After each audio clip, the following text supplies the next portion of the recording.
Good morning friends. IP को हम ionization potential को लेक्चर में कंटिन्यू करते हैं। आज हम स्टडी करेंगे आयोनाइजेशन पोटेंशियल का आपके ग्रुप में क्या ऑर्डर होता है और फिर हम स्टडी करेंगे कंपैरिजन ऑफ आयोनाइजेशन पोटेंशियल्स। ठीक है, तो इन ग्रुप आईपी आपके डिपेंड करता है एटॉमिक साइज। जैसे जैसे एटॉमिक साइज बढ़ती जाएगी बच्चों एलिमेंट्स की, उसका आईपी उतना ही कम होता जाएगा। ठीक है, तो ग्रुप में बच्चों जो हम टॉप टू बॉटम जाते हैं तो बच्चों आईपी क्या होती जाती है आपकी, कम होती जाती है। आयोनाइजेशन पोटेंशियल कम होती जाती है। क्यों? क्योंकि उसका एटॉमिक साइज बढ़ता है और एटॉमिक साइज बढ़ने की वजह से इफेक्टिव न्यूक्लियर चार्ज क्या हो जाएगा आपके, कम हो जाएगा। ठीक है, आउटर मोस्ट ऑर्बिट में प्रेजेंट जो इलेक्ट्रॉन्स है उस पर न्यूक्लियस का अट्रैक्शन कम हो जाएगा, जिसकी वजह से इलेक्ट्रॉन को रिमूव करने में हमें ज़्यादा डिफिकल्टी नहीं होगी, थोड़ी सी एनर्जी में रिमूव हो जाएगा। ठीक है, तो एटॉमिक साइज बढ़ने पर आईपी क्या होता है, कम होता जाता है बच्चों। तो ग्रुप में तो ये है। अब हम स्टडी करते हैं आपकी कंपैरिजन ऑफ आईपी। तो comparison of IP in period में चलते हैं। ठीक है, जनरली क्या होता है कि पीरियड में आपके जो इफेक्टिव न्यूक्लियर चार्ज है वो बच्चों आपके इंक्रीज होता जाता है। ठीक है, अब जब इफेक्टिव न्यूक्लियर चार्ज इंक्रीज होता है तो आईपी आपके क्या होने चाहिए, डिक्रीज होने चाहिए, सॉरी इंक्रीज होनी चाहिए। आईपी वैल्यू क्या होनी चाहिए आपकी, इंक्रीज होनी चाहिए। क्यों? क्योंकि इफेक्टिव न्यूक्लियर चार्ज बढ़ता जा रहा है। कॉन्सेप्ट तो यही बोलता है ना, बट लेकिन कुछ केसेस में आपके नहीं होता है क्योंकि कुछ अदर फैक्टर्स भी एप्लीकेबल्स होते हैं, जैसे पेनिट्रेशन पावर्स है। ठीक है, तो ये आपके फैक्टर्स कुछ और आपके कुछ और भी फैक्टर जैसे हाफ फील्ड और फुल फील्ड स्टेबिलिटी है, तो वो फैक्टर की वजह से आपकी क्या है, थोड़ा इसमें जो ऑर्डर है थोड़ा आपकी क्या है, मिसमैचिंग होता है। ठीक है, इफेक्टिव न्यूक्लियर चार्ज बढ़ता है तो बच्चों आपके क्या होना चाहिए, लिथियम से ज़्यादा होना चाहिए बेरिलियम का, बेरिलियम से ज़्यादा होना चाहिए बोरॉन का, बोरॉन से ज़्यादा होना चाहिए कार्बन का, कार्बन से ज़्यादा नाइट्रोजन का, नाइट्रोजन से ज़्यादा ऑक्सीजन का, ऑक्सीजन से ज़्यादा फ्लोरीन का, फ्लोरीन से ज़्यादा नियोन का। इससे से आपकी होना चाहिए, बट लेकिन ऐसा फॉलो नहीं होता है बच्चों। ठीक है, ग्रेजुअली या कंटिन्यूस नियम फॉलो नहीं होता है। यहाँ थोड़ा मिसमैच होता है। यहाँ किसकी वजह से होता है, आपकी पेनिट्रेशन पावर की वजह से, और नाइट्रोजन और ऑक्सीजन में जो मिसमैच होता है, जैसे यहाँ हो रहा है, ये हो रहा है कि नहीं हो रहा है। ठीक है, बोरॉन का ज़्यादा होना चाहिए ना बेरिलियम से, इफेक्टिव न्यूक्लियर चार्ज का कॉन्सेप्ट लगाते हैं तो, लेकिन एक्चुअली नहीं होता है। यहाँ कौन सा आपका कॉन्सेप्ट फॉलो होगा, पेनिट्रेशन पावर, और इससे क्या आपका होगा हाफ फील्ड वाला कॉन्सेप्ट। ठीक है, और नियम में तो आपका फुल फील्ड होता ही है नियम, तो ये तो सबसे ज़्यादा आपके आईपी रखता है। ठीक है बच्चों, तो एसएससी पीरियड में आपकी कंपैरिजन स्टडी की जाती है। अब हम आते हैं ग्रुप में। तो ग्रुप में तो कोई प्रॉब्लम है ही नहीं आपके। जैसे जैसे आप टॉप टू बॉटम आओगे, ऑर्डर्स बढ़ते जाएंगे, इफेक्टिव न्यूक्लियर चार्ज कम होता जाएगा और बच्चों आपकी आईपी भी क्या होता जाएगा बच्चों, आईपी क्या होता जाएगा आपकी, इफेक्टिव न्यूक्लियर चार्ज कम होगा तो आईपी क्या होगा आपके यहाँ पर ग्रुप में कम होना चाहिए। यानी कि ऑर्डर ऐसे से होगा बच्चों, ये ऑर्डर होगा, ऑर्डर थोड़ा ये ऐसे से। ठीक है, तो ये आपके ग्रुप में इस तरह से होना चाहिए।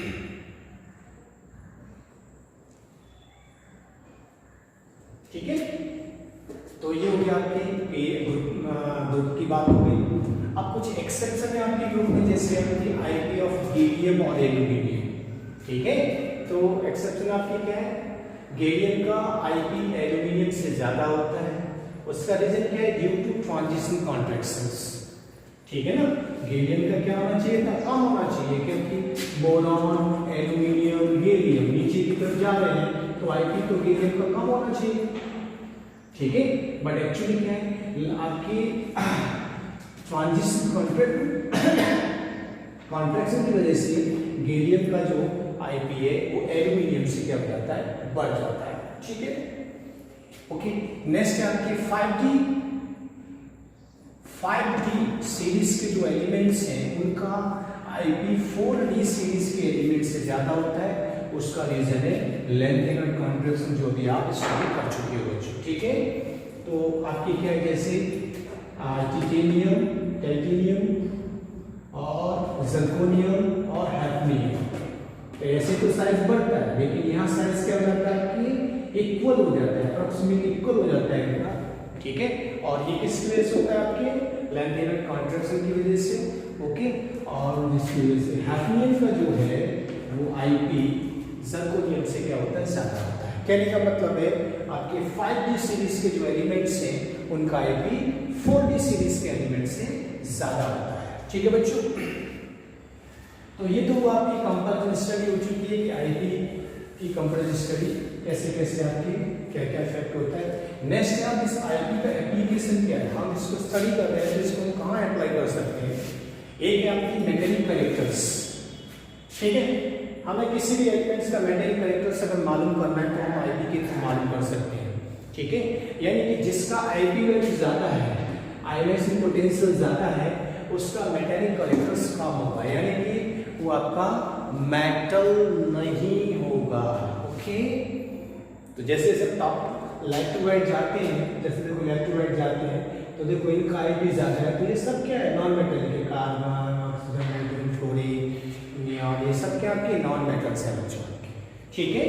तो आईपी बढ़ेगा तो मेटेरिक कैरेक्टर्स कम होगा, तो यानी कि जो नॉन मेटल्स होते हैं उनका आईपी ज़्यादा होता है और जो मेटल्स होते हैं उनका आईपी कम होता है, तो हम इस तरह से आइडेंटिफाई कर सकते हैं। नेक्स्ट आपकी रिएक्टिविटी ऑफ मेटल्स, ठीक है।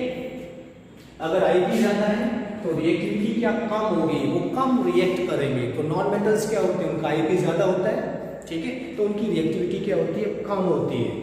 लेकिन जो मेटल्स होते हैं उनका आईपी कम होता है तो उनकी रिएक्टिविटी क्या होती है बच्चों, ज़्यादा होती है। तो इस तरह से हम रिएक्टिविटी भी डिटरमाइन कर सकते हैं बच्चों। क्लियर बेटा ये चीज। थर्ड एप्लीकेशन बच्चों आपकी क्या है, stability of oxidation state of an elements, यानी कि कौन सा एलिमेंट्स, यानी कि किसी भी एलिमेंट्स का कौन सा ऑक्सीडेशन स्टेट मोर स्टेबल होगा, वो हम आईपी के थ्रू मालूम कर सकते हैं।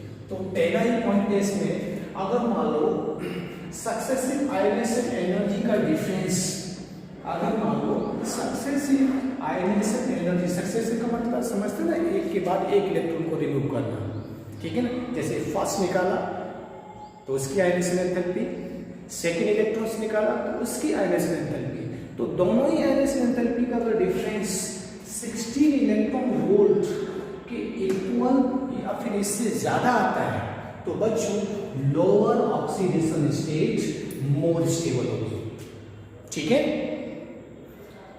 तो टू सक्सेसिव आयनाइजेशन एनर्जी का अगर डिफरेंस बच्चों 16 इलेक्ट्रॉन वोल्ट से ज्यादा या फिर इसके इक्वल आता है तो lower oxidation state is more stable होगी। एक एग्जांपल के थ्रू इसको स्टडी कर लेते हैं, जैसे sodium converting to sodium plus, एक इलेक्ट्रॉन रिमूव किया, ठीक है, तो इसकी होगी Ib1, ठीक है। Na+ भी एक इलेक्ट्रॉन रिमूव किया, फिर इस कन्वर्टिंग टू Na+2 यानी कि Ib2। तो इन Ib1 और Ib2 की एनर्जी का डिफरेंस इसमें कितना है बच्चों, डेल्टा Ib लिखा हुआ है मैंने, उसका डिफरेंस आया 42.7 इलेक्ट्रॉन वोल्ट, ठीक है। तो ये डिफरेंस हमारे कॉन्सेप्ट से क्या है, ज्यादा है। हमारा कॉन्सेप्ट क्या बोलता है कि अगर मान लो डिफरेंस अगर 16 इलेक्ट्रॉन वोल्ट के इक्वल या उससे ज्यादा होता है तो lower oxidation state more stable होती है। तो बच्चों इन दोनों में लोअर ऑक्सीडेशन स्टेट कौन सी है, Na+, तो here Na+ is more stable then Na+2, ठीक है। तो इस तरह से हम आईपी के थ्रू डिटरमाइन कर सकते हैं कि किसकी ऑक्सीडेशन स्टेट स्टेबल होगी, ठीक है बच्चों। फटाफट इसका स्क्रीनशॉट लीजिए, कंटिन्यू करते हैं इसको।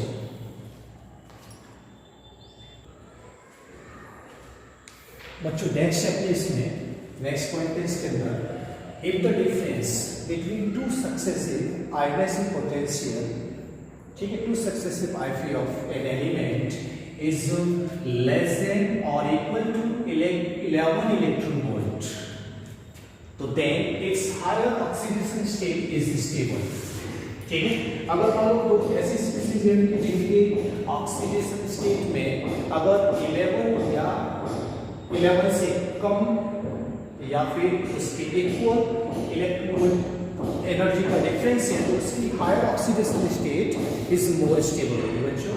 ठीक है, जैसा एग्जांपल से इसको अच्छी तरह से समझ लेते हैं। जैसे मैग्नीशियम है, मैग्नीशियम से इलेक्ट्रॉन रिमूव किया, it is converted to magnesium +1। इसकी आयनाइजेशन पोटेंशियल होगी मान लो Ip1 हो गया इसका। ठीक है, Mg+ से इलेक्ट्रॉन रिमूव किया तो it is converted to Mg+2 और इसका आयनाइजेशन पोटेंशियल क्या हुआ Ip2। ठीक है, तो Ip2 और Ip1 की एनर्जी का डिफरेंस यानी कि डेल्टा Ip की वैल्यू कितनी आती है 7.4 इलेक्ट्रॉन वोल्ट आती है, जो कि हमारे 11 इलेक्ट्रॉन वोल्ट से कम है। यानी कि इस पॉइंट्स को फॉलो कर रही है तो इस यहाँ पर higher oxidation state more stable होगी। तो बच्चों Mg+1 और Mg+2 में कौन सी ज्यादा ऑक्सीडेशन स्टेट स्टेबल होगी आपकी Mg+2 oxidation state is more stable बच्चों। क्लियर बट आपकी ये चीज। इसमें नेक्स्ट एग्जांपल है अपने एल्यूमिनियम का। तो देखिए एल्यूमिनियम से Al+1 और Al+1 से Al+2, तो इनकी दोनों की आयनाइजेशन पोटेंशियल का डिफरेंस आपके कितना आता है 12 इलेक्ट्रॉन वोल्ट आता है, 12.8 इलेक्ट्रॉन वोल्ट आता है बच्चों। प्रैक्टिकली ये निकाला गया है बच्चों। ठीक है, इतना आता है, हमें रखना नहीं, वो हमें देगा 12.8 इलेक्ट्रॉन वोल्ट आपके इससे से आता है। क्लियर। तो देखिए हमारा ये कॉन्सेप्ट क्या बोलता है, अगर मान लो 11 इलेक्ट्रॉन वोल्ट की इक्वल या फिर उससे कम आता है तो ही आपके हायर ऑक्सीडेशन स्टेट स्टेबल होगी। ठीक है, लेकिन ये तो क्या है 12.8 इलेक्ट्रॉन वोल्ट है जो कि इससे ज्यादा है, तो इस इसमें कौन सी ऑक्सीडेशन स्टेट स्टेबल होगी, लोअर वाली होगी। ठीक है, तो Al+ is more stable. Clear बेटा आपकी। तो इन दोनों में से आपकी Al+1 आपकी जो है वो मोर स्टेबल है। ठीक है, अब आगे हमने और सक्सेसिव किया, जैसे Al+1 से Al+2 बनाया तो Ip2 आया इसका, और Al+2 से A+C बनाया तो ये Ip3 है। तो Ip2 और Ip3 की आयनाइजेशन पोटेंशियल का डिफरेंस जब कैलकुलेट किया गया, डिफरेंस निकाला गया तो 6 इलेक्ट्रॉन वोल्ट आता है, जो कि आपके इस पॉइंट को फॉलो करता है। ठीक है ना, यानी कि 11 से कम है। तो बच्चों इस वाले केस में आपके higher oxidation state more stable होगी, यानी कि Al+2 से ज्यादा स्टेबल होगा Al+3। पहले वाले में क्या था, Al+1 और Al+2 में जब कंपैरिजन किया था तो Al+1 मोर स्टेबल था। दूसरे केस में Al+2 और Al+3 में हमने कंपैरिजन किया तो Al+3 मोर स्टेबल था बच्चों। ठीक है, क्लियर बेटा आपकी। तो ओवरऑल यहाँ पर जो स्टेबिलिटी का जो ऑर्डर है वो आपके किस से आएगा, Al+3 is more stable, Al+1 और Al+1 is more stable, Al+2 आपके इससे होगा। ठीक है, क्लियर बेटा आपकी। ठीक है, तो ये इससे से क्वेश्चन बनते हैं आपके इसके रिगार्डिंग। ठीक है, नेक्स्ट पॉइंट क्या है बच्चों, to determine the number of valence electron of an element. आप किसी भी एलिमेंट्स का नंबर ऑफ वैलेंस इलेक्ट्रॉन यहाँ पर कैलकुलेट कर सकते हो, किसके बेसिस पर, आप आयनाइजेशन पोटेंशियल के बेसिस पर। ठीक है बच्चों, देखिए वो किससे से करेंगे हम, नंबर ऑफ वैलेंस ऑफ आपकी इलेक्ट्रॉन इक्वल क्या होता है, number of lower value of Ip before first highest jump. ठीक है ना, फर्स्ट हाईएस्ट जंप जैसे एक एग्जांपल ले लेता हूं, मान लो A है। ठीक है, आपके A है, ओके, उसका मान लो यहाँ पर वैलेंस ये मान लो ये +1 है मान लो। ठीक है, उसकी जैसे आपकी पोटेंशियल एनर्जी क्या है, मान लो 6 इलेक्ट्रॉन वोल्ट है।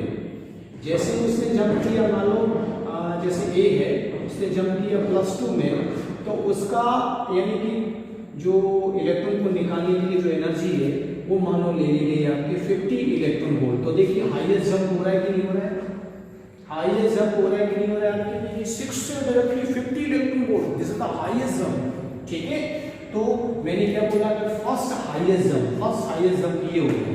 ठीक है, तो उससे पहले वाला ऑक्सीडेशन स्टेट कौन सा है, ये। तो लोअर ऑक्सीडेशन स्टेट आपके स्टेबल होगा, यहाँ पर वैलेंसी क्या होगी उसकी 1 हो गई। तो हम किसी भी एलिमेंट्स की वैलेंसी को हम उसके Ip के थ्रू यहाँ पर कैलकुलेट कर सकते हैं। ठीक है, यानी कि किसी भी एलिमेंट्स के Ip में एकदम ज्यादा डिफरेंस आए, ज्यादा जंप आए तो उससे पहले का जो ऑक्सीडेशन स्टेट है वो उसका क्या हुआ, मोर स्टेबल हुआ, तो उससे हम उसकी वैलेंसी कैलकुलेट कर सकते हैं। ठीक है, वैलेंसी बता सकते हैं कि भाई इसकी वैलेंसी इतनी होगी। ठीक है, क्लियर बच्चों आपकी? तो ये तो हुआ आपके आईपी के regarding concept. Okay, next lecture में हम पढ़ेंगे आपके इलेक्ट्रॉन गेन एंथैल्पी या इलेक्ट्रॉन एफिनिटी बच्चों। ओके, नेक्स्ट लेक्चर में मिलते हैं बच्चों। Thank you.